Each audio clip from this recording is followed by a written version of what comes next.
Queridos, paz do Senhor Jesus. É um prazer estar de volta a esta casa para reunidos podermos cultuar o precioso nome de Jesus. Pastor Vitor Hugo, mais uma vez minha gratidão a Deus pela sua vida, pela sua família, pelo seu ministério. Que Jesus continue fazendo essa igreja prosperar cada vez mais. Pastor Vitor Sena, é um prazer revê-lo. Mais uma vez, muito obrigado pelo contato. Querido sonoplasta, obrigado. O som está top, o som está crente. Muito obrigado mesmo. Eu estou com o último livro que lancei, para conhecer a Bíblia. Na teologia, esse livro seria chamado de Introdução Bíblica. Ou seja, antes que você conheça algum texto de um livro da Bíblia, é interessante que você saiba quem escreveu, onde escreveu, por que escreveu, para quem escreveu. Só depois de você saber disso é que fica legal, verdadeiro, você entender o que aquela palavra tem a ver com a sua vida. Porque a gente precisa ultrapassar algumas pontes. Primeiro, a ponte da linguagem. O Antigo Testamento veio do hebraico, o Novo veio do grego, e um pouquinho de aramaico tem nas Escrituras Sagradas. Você precisa ultrapassar a distância da língua, você precisa ultrapassar a distância da cultura e muitas outras distâncias. A introdução bíblica te auxilia nisso. E como entender um panorama de toda a Bíblia, de Gênesis a Apocalipse, um dos métodos que eu uso para estudar a Bíblia anualmente, eu coloquei aqui nesse livro, 220 páginas, em 52 semanas, eu vou te ajudar a compreender o todo da Bíblia, não toda a Bíblia, mas o todo da Bíblia. Vou aqui dar um spoiler. Toda a Bíblia ela é construída em 4 bases: criação, queda, redenção e glorificação. Se você conseguir entender isso do todo da Bíblia, você já está muito, mas muito avançado no conhecimento de Deus. Estará disponível depois da pregação, eu estarei lá para atender os nossos irmãos. Esse aqui é presente para o pastor Vitor Hugo, depois eu dou do pastor Sena, tá bom? Primeiro é o chefe, né? Queridos, por favor, abra sua Bíblia comigo em um texto, em um versículo. Eu não vou pregar de modo expositivo hoje, eu quero pregar sobre o tema, subordinado ao tema: denuncie os falsos, mas não oculte os verdadeiros. Denuncie os falsos, mas proteja os verdadeiros. João capítulo 13, por favor. João capítulo 13. Eu vou apenas... os irmãos sabem, eu sou pentecostal clássico, e no pentecostalismo é normal pregarmos mensagens temáticas. É perigoso quando não se conhece o contexto dos textos usados para confirmar o tema. Mas pela graça de Deus, vou pregar de modo temático, ou seja, vou escolher um versículo e a partir deste versículo basear o tema da nossa pregação. Capítulo 13 do Evangelho segundo escreveu João, versículo 10. Capítulo 13 do Evangelho segundo escreveu João, versículo 10. Podemos ler? Diga amém. Disse-lhe Jesus: aquele que está lavado não necessita de lavar, senão os pés, pois no mais todo está limpo. Ora, presta atenção agora. Ora, vós estáis limpos, mas não todos. É a aplicação de Jesus sobre o que ele estava fazendo, porque o que ele estava fazendo era uma pregação, e toda pregação tem uma aplicação. A aplicação é: Senhor, o que esta ação tem a ver comigo? Enquanto o Senhor se move, lava os pés dos discípulos, e agora vem lavar os meus pés, o que isso tem a ver comigo? Aí Jesus agora espiritualiza a ação do menor servo da casa. Era o menor servo da casa que tinha a missão chamada de lava-pés. O menor servo da casa lavava os pés dos visitantes. Jesus lava os pés dos discípulos, e quando chega em Pedro, Pedro vê a posição de Jesus e diz: tu és Senhor, tu és mestre, tu és Deus, nunca que me lavarás os pés. Sempre Pedro, né? Aí Jesus olha para ele e diz: se eu não te lavar, tu não tens parte comigo. Ele disse: então lava eu todinho, não só os pés, eu quero ter comunhão contigo. Versículo 9, quando ele diz me lave completo, no versículo 9, Jesus diz: aquele que está lavado não necessita de lavar senão os pés. Jesus está dizendo: eu já comecei uma obra na vida de vocês, falta agora uma obra que os fará caminhar em pureza na minha presença. Só que ali está Judas, e Judas é aquele que não estava totalmente limpo, estava sujo em sua alma, em seu coração. E Jesus então aplica: vós estáis limpos, meus discípulos, vocês estão limpos, mas não todos. Qualquer sujeira em nós, qualquer sujeira numa igreja local, qualquer sujeira em qualquer congregação, não pega Jesus de surpresa, pois ele disse: vós estáis limpos, mas não todos. Ele não está falando da igreja invisível, aqueles que só ele sabe que são santos, que já estão com a salvação garantida, que fazem parte da noiva que já está preparada. Não, ele está falando da igreja visível, daqueles que nós contemplamos e fazemos parte deles no processo da santificação. Tem gente que ainda está lutando contra seus pecados, uns já venceram, outros já estão lutando.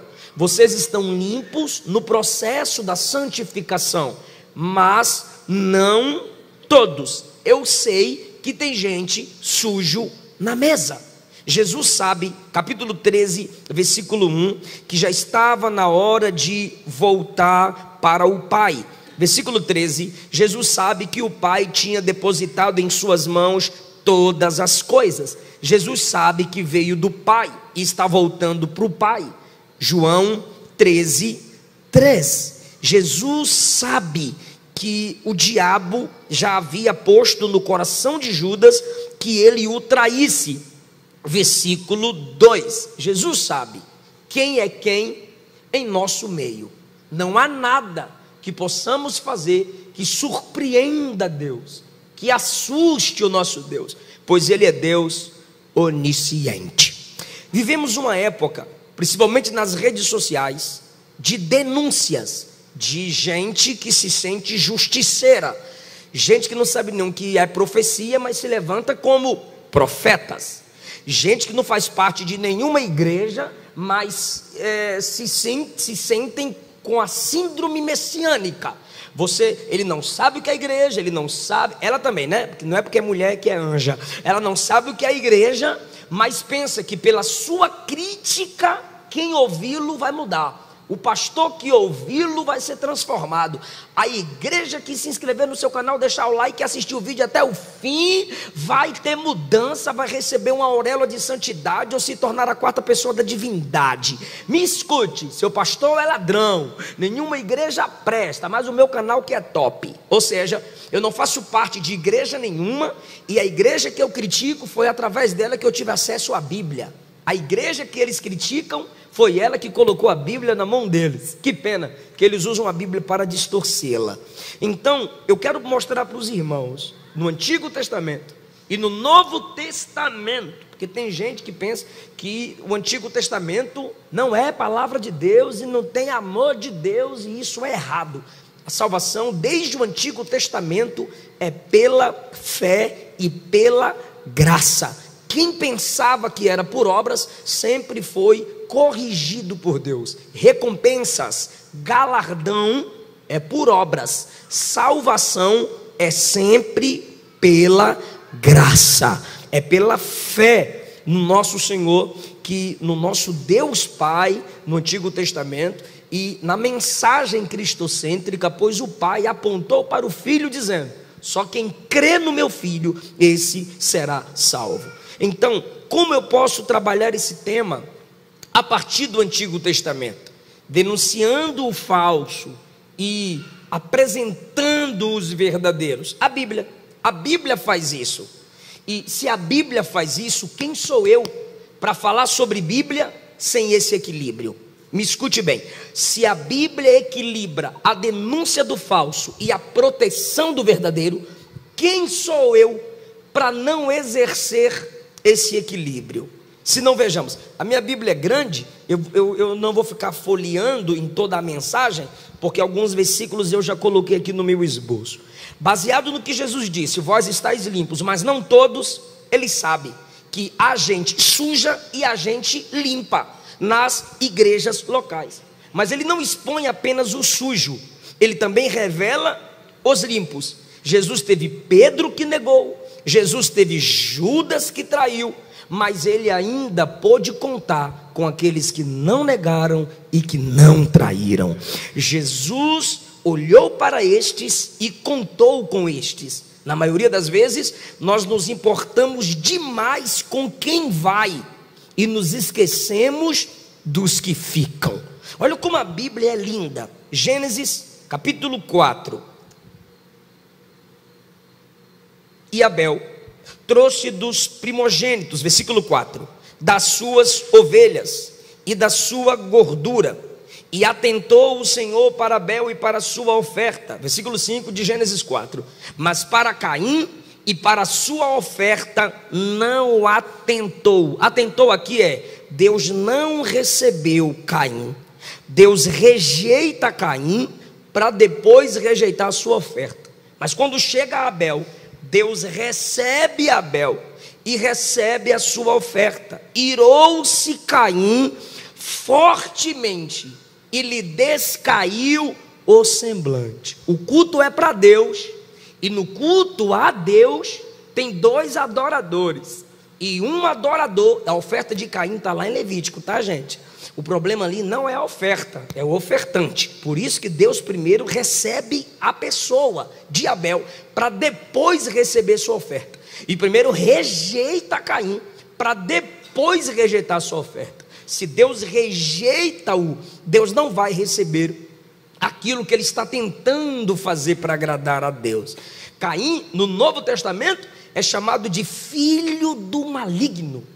E Abel é chamado em Hebreus 11 de homem que ofertou a Deus pela fé, e é chamado de justo, e alguém que Deus aprovou as suas ofertas. Se você entra num culto e vê pessoas com semblantes descaídos, como o semblante de Caim, talvez isso te desanima. Mas num culto, ainda que tenhamos pessoas com semblantes descaídos de Caim, tem gente com a fé de Abel, com o coração de Abel, que tem sede de Deus. Está preparado para dar mais um glória desse? Quando você chega em Levítico, você percebe, pastores, você percebe, igreja, que tem a oferta de Caim lá em Levítico. Mas olha o que o texto diz: essa oferta deverá ser completada com gordura. Quem foi que trouxe a oferta com gordura? Abel.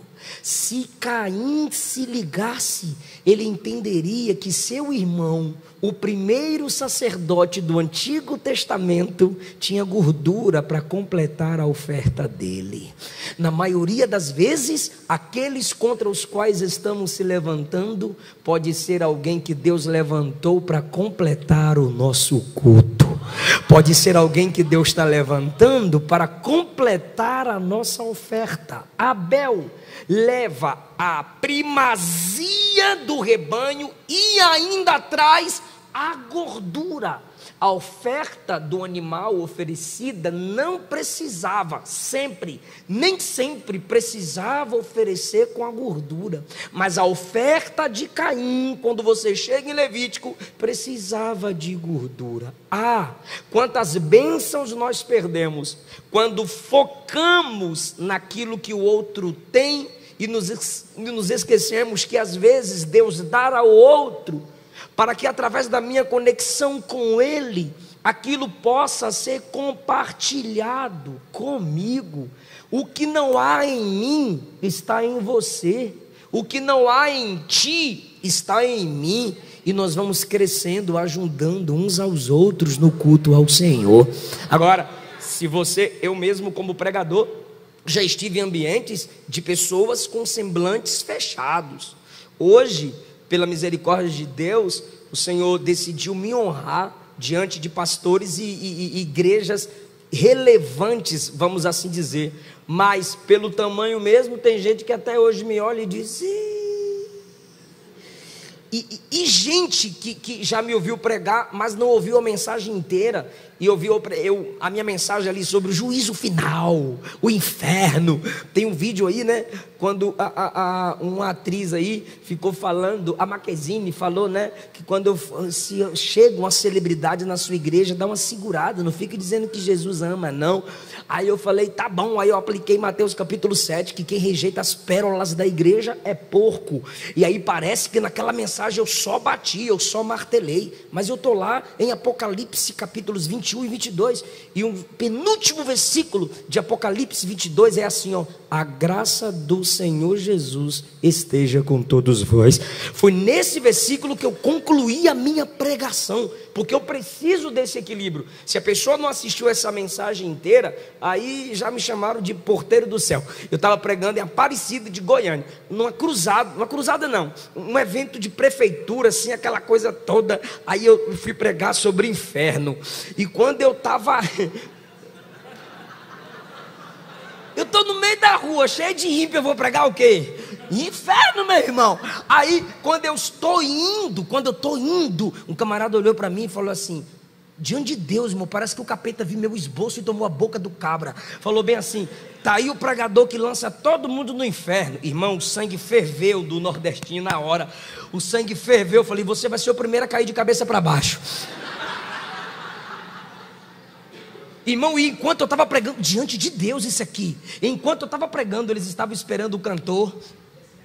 Aí eles estavam ali esperando o cantor. E enquanto eu estava pregando, um grupinho começou a bater palma assim, ó: cantor, cantor. Você já imagina esse grupo, né? Batendo aqui, rebolando aqui para trás, cantor. Aí eu parei no meio da pregação. Falei: como é que é? E se calaram. Falei: não vai continuar? E se calaram.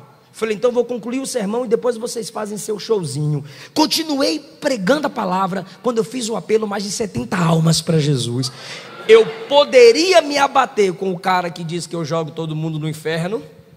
Eu poderia me abater com aquele grupinho do LGBTismo que estava mandando eu terminar a mensagem antes do meu tempo determinado. Mas eu continuei, porque ainda tinha semblantes dizendo: prega, pastor, fala, Deus, aleluia, prega, pastor, eu quero ouvir a palavra do Senhor. Eu não sou crente, mas eu discordo deles, eu estou contigo e não abro mão. Foi nesses que eu foquei. Se tem Caim com semblante fechado, também tem Abel quebrantado. Se tem o Caim que é assassino, tem Abel que perde a vida, mas não abre mão de Jesus, não abre mão da fidelidade, não abre mão do evangelho. Em quem você está focando? Gênesis 4 está denunciando Caim, mas ao mesmo tempo apresentando Abel. A gente chega a Gênesis capítulo 10, versículo 9, e Nimrod foi um poderoso caçador diante da face do Senhor. Esse caçador aqui é escravocrata. Ele caçava gente, ele caçava pessoas e trazia para o seu reino. Foi um poderoso caçador diante da face do Senhor. Diante da face do Senhor aqui é se opondo frente a frente.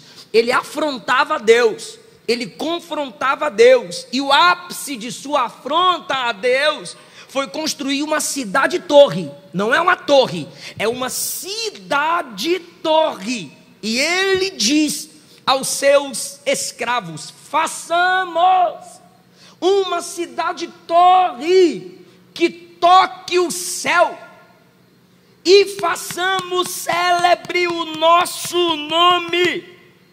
Olha isso é uma denúncia.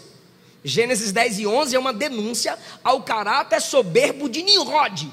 Façamos grande o nosso nome e não sejamos espalhados pela face da terra. Gênesis 9, Deus disse que era para espalhar, e ele chega no 11 e diz: ninguém vai espalhar. Gênesis 9, Deus diz: espalhe e encham a terra.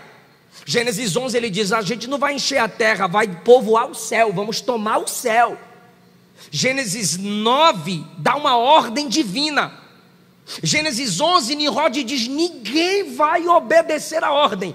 Esse é o caçador diante de Deus, é o escravocrata que quer tirar a liberdade dos homens de se espalharem perante a terra toda. Aí, o mesmo texto, Gênesis 10, 11, o mesmo autor, que denuncia Nimrod, apresenta para nós, não deu tempo eu colocar esse, a gente abre a Bíblia, apresenta para nós, é mensagem 9, irmão, Gênesis 12, no 11, tem o rebelde que diz: me ajude por favor, eu sei que é chato, mas é pedagógico, diga: façamos célebre, grande, famoso, o nosso nome, construindo uma cidade-torre. Ok, no 11, o caráter soberbo de Nimrod está sendo denunciado. Mas olha como a Bíblia é linda. Um capítulo depois, Gênesis 12, o Senhor disse a Abrão: sai da tua terra, da tua parentela e da casa de teu pai, vai para a terra que eu te mostrarei, far-te-ei uma grande nação, te abençoarei e eu engrandecerei o teu nome. O capítulo 11 denuncia quem disse: nosso nome ficará famoso pela nossa estratégia, pela nossa força. Mas no capítulo 12 tem alguém que Deus diz: você não vai fazer seu nome grande, eu farei seu nome grande. Não é você que vai tornar teu nome célebre, eu tornarei teu nome célebre. E ele é o pai das 3 maiores religiões monoteístas do mundo: Abraão. Abençoarei os que te abençoarem, amaldiçoarei quem te amaldiçoar. Olha que coisa linda, versículo 7. Apareceu o Senhor a Abrão e disse: a tua semente, ou seja, aos seus descendentes, eu darei essa terra que você está. E edificou ali um altar ao Senhor. Nimrod constrói uma cidade-torre, Abrão constrói um altar.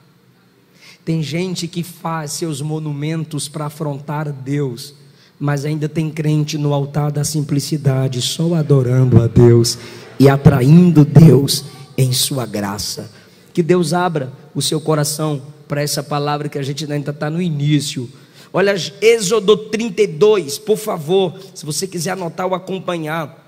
Êxodo 32, Moisés subiu para receber as revelações do tabernáculo e fica lá 40 dias. Aí o povo aqui embaixo ficou agoniado, olhou para o líder, o vice-líder Arão, e disse: faz deuses para nós. Aí Arão disse: tragam ouro, prata, e eu vou fazer esse Deus. E ali ele constrói um ídolo com a sua própria mão, um bezerro de ouro. O povo começou a adorar o bezerro de ouro. Deus ficou triste, mandou Moisés descer para decretar juízo sobre aquele povo. Aí eu pergunto só para quem me ouviu: quem fez o bezerro de ouro? Arão. Arão quebrou o princípio. Arão não permaneceu com o caráter forjado de liderança vindo por Moisés. Ele não continuou representando Moisés como representante do verdadeiro e único Deus. Agora olhe isso: Moisés desce, Moisés está triste, o povo, a maioria, todo mundo adorando o bezerro. Moisés chega diante do povo e diz assim: quem é do Senhor, venha a mim. Versículo 26, capítulo 32, versículo 26. Olha isso aqui, gente: quem é do Senhor, venha a mim. Quem é do Senhor, fique do meu lado. Escute isso, igreja. Então se ajuntaram a ele todos os filhos de Levi. Vou fazer uma pergunta. Arão era de qual tribo? Oi? Levi. Arão, da tribo de Levi, faz o bezerro e o povo peca. Faz o bezerro e o povo idolatra. Faz o bezerro e o povo quebra aliança. Aí Moisés chega diante daquela multidão e diz: quem é de Deus? Quem ama a Deus? Quem não quer trocar Deus por bezerro, venha a mim. A primeira tribo foi a tribo de Arão. A primeira família que foi ficar do lado de Moisés foi a família de Arão. Sabe o que eles estavam dizendo? Não é porque tem um sem caráter no nosso meio que é todo mundo sem caráter. Não é porque tem um idólatra em nosso meio que todo mundo é idólatra. Eu vou repetir até tu pegar. Não é porque tem um que quebrou princípio em nosso meio que todo mundo aqui quebra princípio. A maioria aqui é de Deus. A maioria ama a Deus, Moisés. E foram esses levantados pelo Senhor para exercerem o serviço de culto na casa de Deus. Deuteronômio capítulo 18, estamos no Antigo Testamento, daqui a pouco a gente chega no Novo e encerra. Deuteronômio 18, 17, o Senhor disse: vou suscitar para eles um profeta como Moisés, no meio de seus próprios irmãos. Primeira característica do profeta no Antigo Testamento: tinha que vir à semelhança de Moisés, ou seja, alguém que recebe de Deus a palavra e que tem mensagem de libertação. No meio dos seus próprios irmãos, alguém que faça parte daquela comunidade. Colocarei minhas palavras em sua boca e ele lhes comunicará tudo o que eu lhe ordenar. Profeta era alguém que não podia guardar nada, tinha que entregar toda a palavra vinda direta da parte de Deus e não de seus sentimentos. Resultado de ouvir esse profeta, Deuteronômio 18, 19: e será que qualquer pessoa que não ouvir as minhas palavras que ele falar em meu nome, dessa pessoa eu pedirei contas. A interpretação máxima aqui está apontando para Jesus, mas todos os profetas tinham que se direcionar a partir desse versículo, senão era considerado profeta falso. Só que Moisés não apenas apresenta as características do profeta verdadeiro, tem as características do profeta falso. Deuteronômio 18, 20: mas o profeta que ousar dizer em meu nome alguma palavra que eu não lhe ordenei, ou falar em nome de outros deuses, esse será morto. Isso aqui é teocracia, é regra de Israel naquele tempo. Hoje nós estamos numa democracia. Não se mata falso profeta fisicamente, mas a gente a gente denuncia, a gente se afasta, a gente bloqueia, a gente faz como Tito, como Paulo disse a Tito: ao homem herege, depois de uma ou duas admoestações, evita-o. Então pode ter certeza, irmão, que eu sempre chamo no direct, ou eu chamo no Facebook, sempre, alguém que você já me viu confrontar, aí os caras nem me respondem, ou os caras perguntam quem eu estou achando que eu sou, aí eu tentei no secreto, só que depois de uma ou duas admoestações, evita, não põe na mesa, não escuta, não deixa fazer parte da sua vida ministerial. E se vocês questionarem, como vamos saber, versículo 21 de Deuteronômio 18, se tal palavra que esse profeta falou não é do Senhor? O versículo 22 simplifica tudo. Deus diz assim: se o profeta fala em nome de Yahvé e a palavra não se cumpre, não se torna realidade, trata-se então de uma palavra falsa que o Senhor jamais pronunciou. Tal profeta falou da sua arrogância. Os irmãos perceberam que no Gênesis, primeiro vem Caim, depois vem Abel.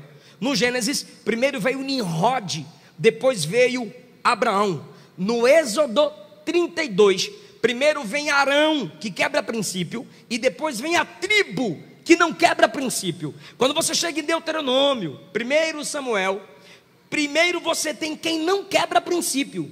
Primeiro você tem quem deve ser imitado, o verdadeiro profeta. E depois você tem o falso, que deve ser denunciado.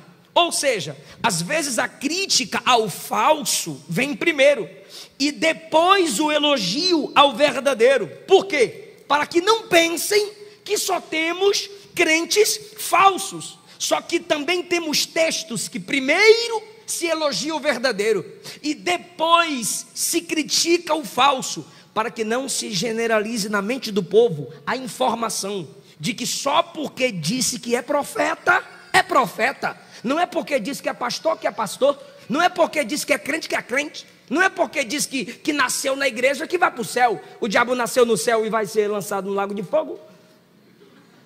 Então tem gente que diz que nasceu na igreja e é um satanazinho em nosso meio. E o que a gente precisa fazer? Palavra para dentro, ela é espada que corta e que separa. Oração e autoridade pastoral. Ninguém pode continuar brincando com a noiva do cordeiro.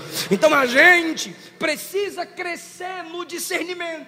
Pastor, eu ainda não tenho o dom do discernimento, pastor. Já fui passado para trás várias vezes, pastor. Então vamos nos equilibrar, reconhecer o verdadeiro e de fato denunciar os falsos. 1 Samuel é um livro histórico. 1 Samuel capítulo 2 versículo 12 diz assim: os filhos de Eli eram ímpios. Versículo 17: o pecado dos filhos de Eli era grave perante os olhos do Senhor. Pronto, acabou o sacerdócio. O pastor cego, os filhos imorais, acabou o sacerdócio. Não, a narrativa não acaba no versículo 17. É só ler um versículozinho depois, de versículo 18. Samuel, ainda menino, já ministrava perante o Senhor. 26, Samuel ia crescendo a cada dia em estatura e em graça diante de Deus e diante das pessoas. O texto está dizendo: tem os filhos de Eli que nos entristece, mas tem um menino ali que está crescendo cheio de Deus. Tem um novo ali que Deus está levantando. Alguém está entendendo essa palavra? Essa é a visão bíblica. Afastar-se do falso, denunciar o falso, silenciar o falso, mas honrar o verdadeiro, proteger o verdadeiro, dar oportunidade ao verdadeiro. Eu estou sentindo a presença de Jesus nessa palavra. Ele está sarando corações, Ele está te dando dom, Ele está te dando o dom do discernimento, em nome de Jesus. Vamos, queridos, crescer nessa noite, no equilíbrio da palavra. Olha, 1 Samuel 15, 26, Samuel disse a Saul, denunciando Saul e apresentando Davi. Samuel respondeu a Saul: não voltarei contigo, porque rejeitaste a palavra do Senhor. Então deixa eu recapitular, que já está acabando a nossa mensagem.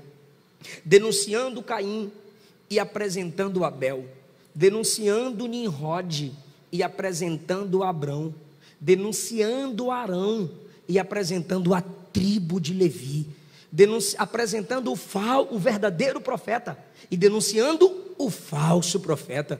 Denunciamos aqui os filhos de Eli, mas apresentamos Samuel, o filho da promessa.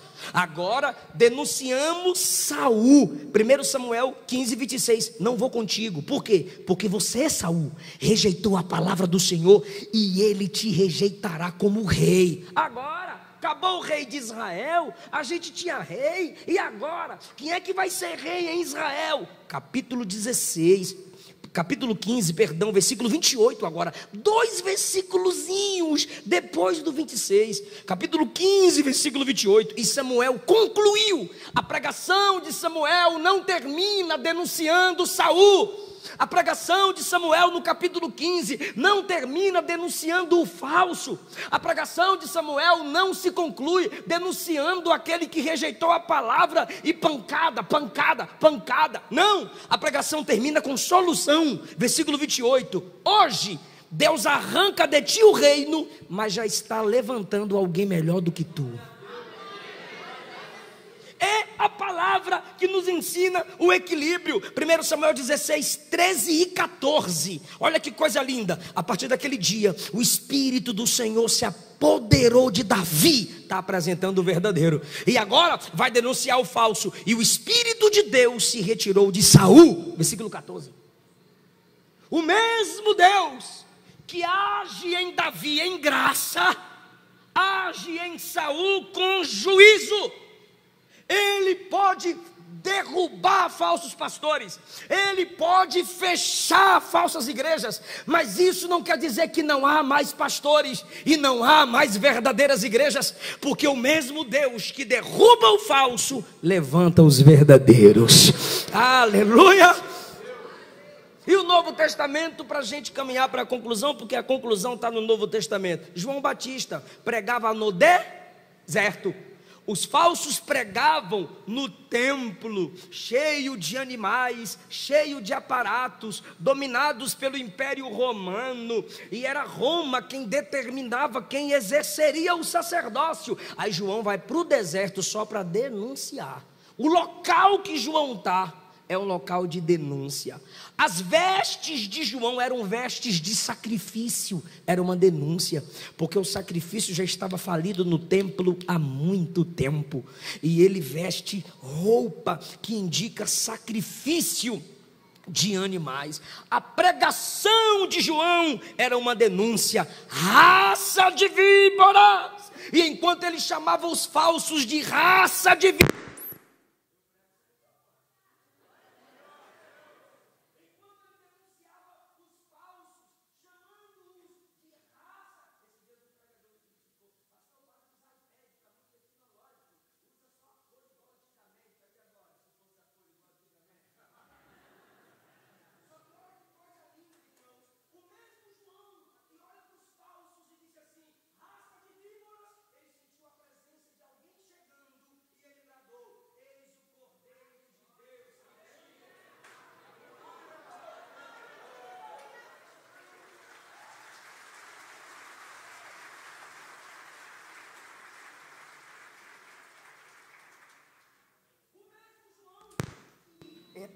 eita, pentecostal gosta quando a energia acaba, eu não sei que mistério é esse. O mesmo João que apresenta que aqueles homens estavam vivendo como cobras, agora ele apresenta a solução, que é o Cordeiro de Deus. Aleluia. 1 Coríntios capítulo 6 versículo 8, Paulo, pastor de igreja. 1 Coríntios capítulo 6 versículo 8, Paulo, eu estou encerrando, é sério, Paulo plantador de igreja. Paulo plantador de igreja. Olha o que ele vai dizer para a igreja, pastor Vitor Hugo. Olha o que ele vai dizer para a igreja. Entretanto, vocês mesmos estão praticando injustiça. Ele está falando para uma igreja local, mas ele escreveu e Deus preservou, ou seja, permaneceu aí. A escritura é inspirada para todo mundo ler. Vocês estão praticando injustiça, vocês cometem fraude, isso contra os próprios irmãos. Não sabeis, agora, olha o que Paulo está dizendo. Não sabeis que injustos não herdarão o reino de Deus? Nem imorais, nem idólatras, nem adúlteros, nem os que se entregam à prática homossexual de qualquer espécie, nem ladrões, nem avarentos, nem viciados em álcool e outras drogas, nem caluniadores, nem estelionatários herdarão o reino de Deus. O que Paulo está dizendo não é que o reino de Deus é um reino de estelionatários. Paulo não está dizendo que o reino de Deus é reino de caluniador, de avarento, de ladrão, de viciado, de idólatra, de adúltero. Não! Paulo não está dizendo que o reino de Deus virou isso. Paulo não está dizendo que o reino de Deus é isso. Paulo está dizendo que no reino de Deus não entram estes. Em nome de Jesus, pelo amor de Deus, por favor, por gentileza, não nivele o reino de Deus àqueles que não entram. Não traga o nível do reino para o mesmo nível daqueles que não entram. Ele está dizendo quem não entra e não o que é o reino. Aí você diz, mas pastor, toda a igreja tem gente que já praticou esses pecados. Pois é, a igreja tem gente que já praticou. Olha o que ele diz no versículo 11: assim fostes alguns de vós, mas hoje sois lavados, santificados e justificados no sangue de Jesus, pelo poder do Espírito Santo. Adore ao Senhor, aleluia. Isso é igreja. Essa é a mensagem pastoral. É isso que eu quero que a minha geração entenda. Isso a minha geração rejeita. Eu quero que a igreja receba essa palavra. Nós não somos o que éramos. Tem gente aqui que está lutando a cada dia contra as suas fraquezas. E eu tenho certeza que você não é hoje o que você foi ontem. E você não vai ser amanhã como é hoje. A luz do justo é como a luz da aurora, que vai brilhando, brilhando até ser dia perfeito. Aquele que em vós começou a boa obra há de completá-la até aquele dia final. Tenha paciência, porque Deus tem paciência contigo. Não adianta lutar porque eu caí de novo. Não adianta lutar porque eu pequei de novo. Adianta lutar sim. Deus conhece suas guerras, Deus conhece suas lutas, mas pelo sangue do Cordeiro você vai ouvir o toque da trombeta. Pelo sangue do Cordeiro você vai vencer em nome de Jesus. Igreja do Senhor, vocês falam algo comigo, por favor? Eu estou pedindo por favor. Então fala assim. Diga: eu posso denunciar Éfeso, Sardes e Pérgamo, mas eu preciso ser justo e elogiar Esmirna e Filadélfia.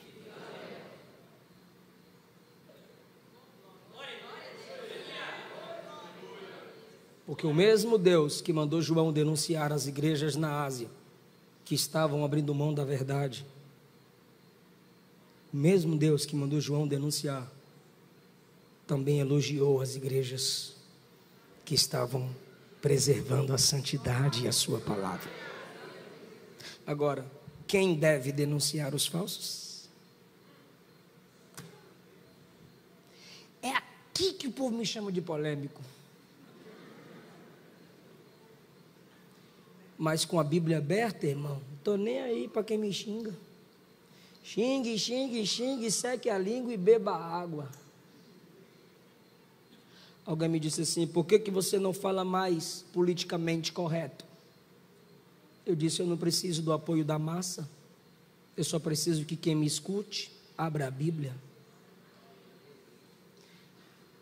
Se você não consegue escutar um homem de Deus com a Bíblia aberta, ou se ele te manda fechar a Bíblia, feche os ouvidos e feche o coração para ele.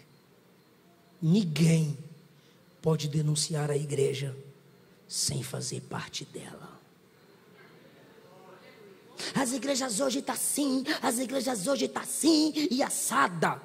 Onde tu congrega? Eu ando por aí, eu rodeio um monte de igreja. É o Satanás, está rodeando a terra, passeando por ela.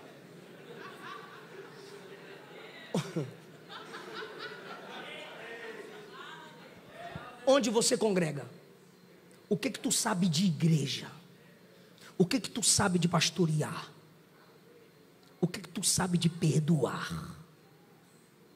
O que tu sabe de confessar pecado? O que tu entende de culto?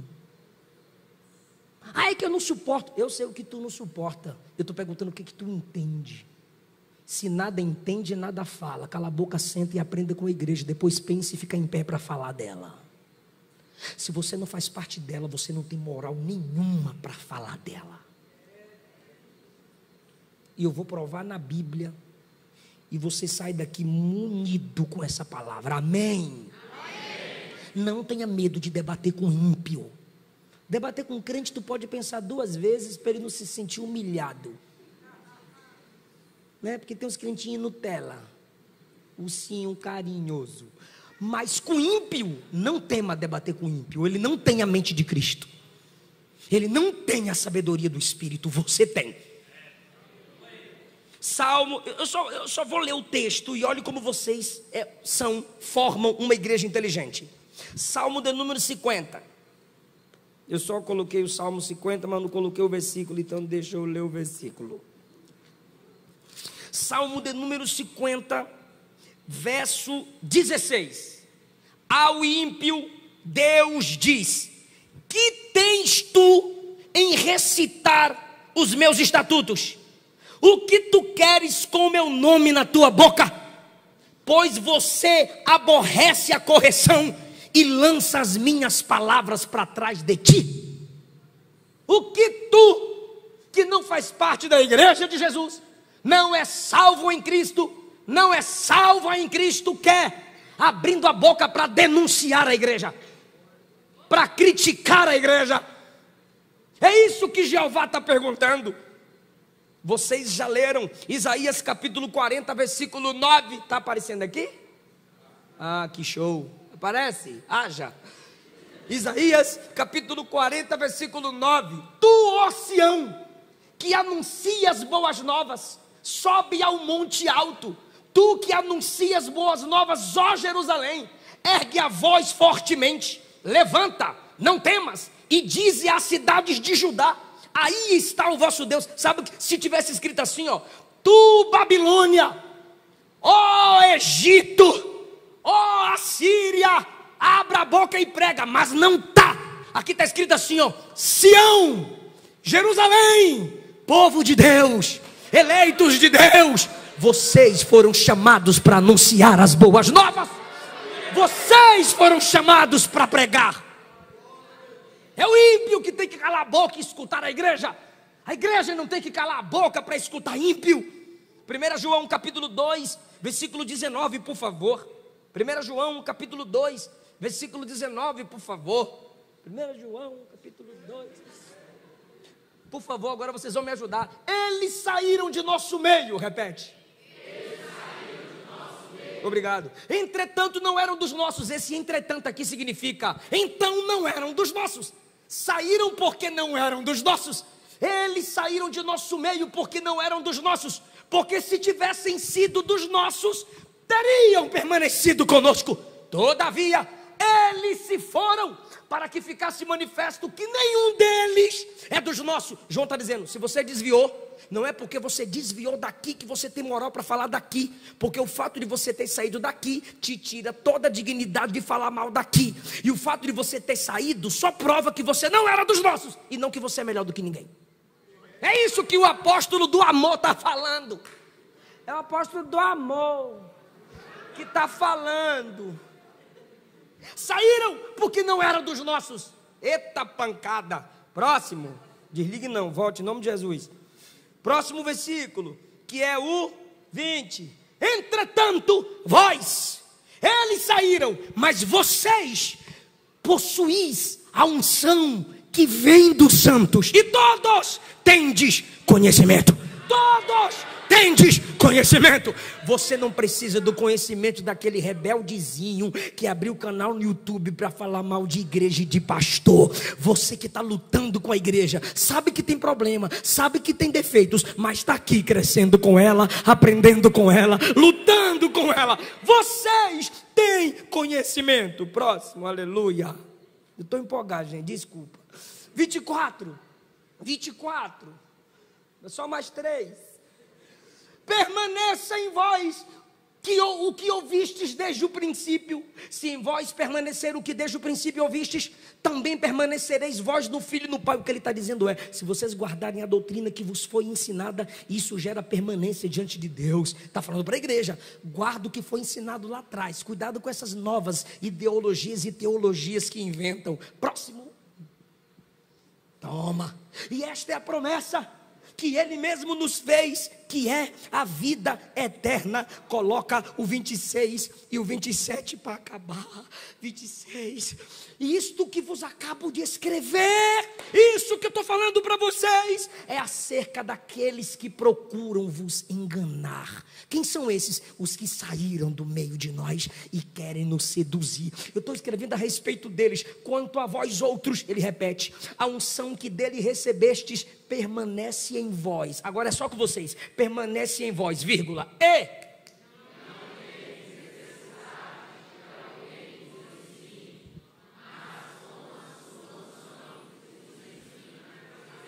De todas as coisas, e é verdadeira, e não é falsa.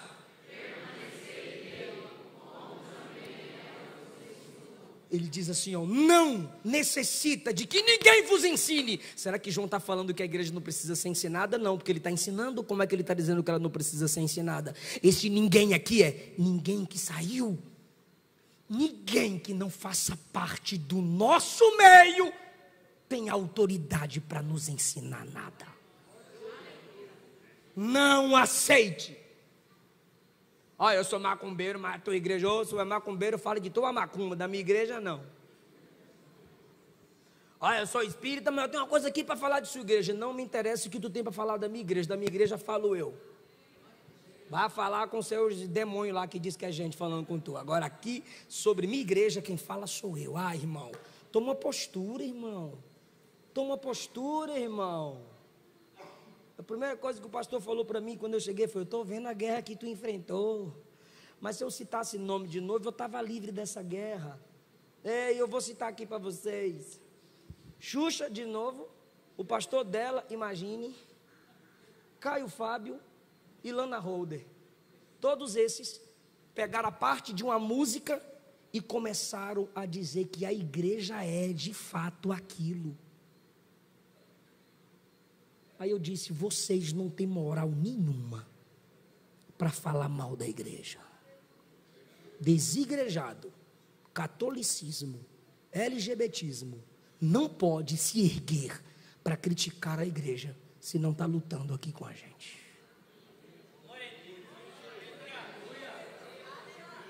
Fica em pé.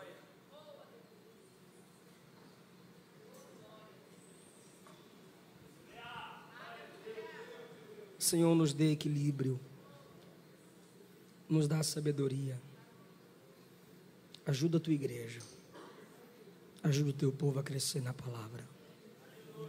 Não vão calar a verdadeira igreja, e ainda que nós nos levantemos para denunciar os falsos, os verdadeiros nós vamos ajudar a crescer.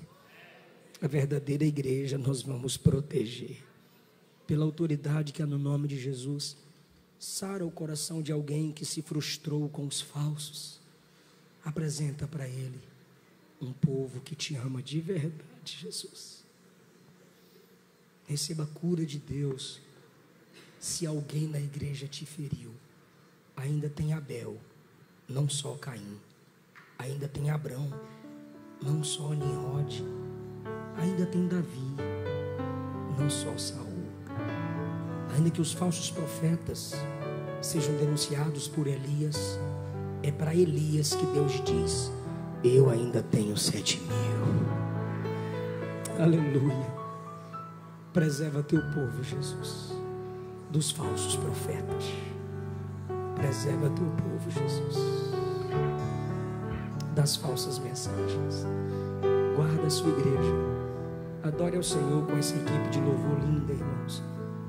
Que o Senhor te capacite cada dia mais.